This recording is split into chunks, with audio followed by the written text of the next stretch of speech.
1er mai, c'est la journée internationale de lutte pour les travailleuses et travailleurs du monde entier, qui concerne aussi une journée internationale pour tous les travailleuses et travailleurs, qui est malheureusement encore réprimée dans de trop nombreux pays.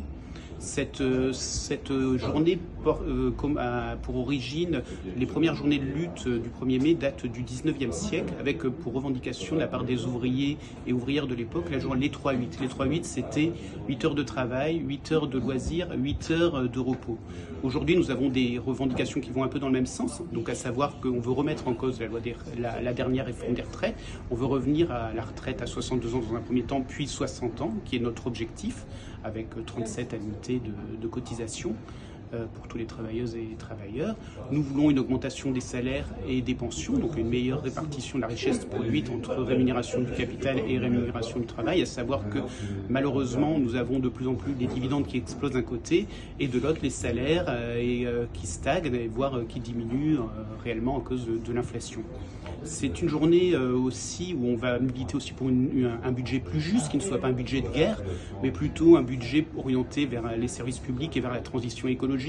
On le voit aujourd'hui, on est presque le 1er mai, il fait quand même une chaleur qu'on n'a jamais connue récemment. On a vu récemment des augmentations de l'intensité des cyclones, qui est la preuve qu'il y a quand même une urgence à aller vers la transition écologique. Cette journée, c'est une journée internationale, c'est-à-dire que c'est aussi une journée où nous marquons notre solidarité avec tous les travailleuses et travailleurs du monde entier, à commencer par ceux qui aujourd'hui souffrent sous les bombes, et je pense plus particulièrement aux travailleuses et travailleurs palestiniens et travailleuses et travailleurs d'Ukraine. Donc c'est une journée aussi où nous militons pour la solidarité avec les Palestiniens et Palestiniennes et Ukrainiens et Ukrainiennes, et partout où les populations souffrent. C'est aussi une journée, aujourd'hui on voulait aussi la marquer dans un combat contre l'extrême droite. Comme vous voyez, il y a eu les élections de Trump, Milei, Meloni, Netanyahou, et partout où ces régimes sont en place, sont remis en cause quand même le droit des femmes à avorter, le droit des immigrés et des étrangers, le droit des minorités LGBTQIA+, et donc une attaque quelque part envers les droits humains.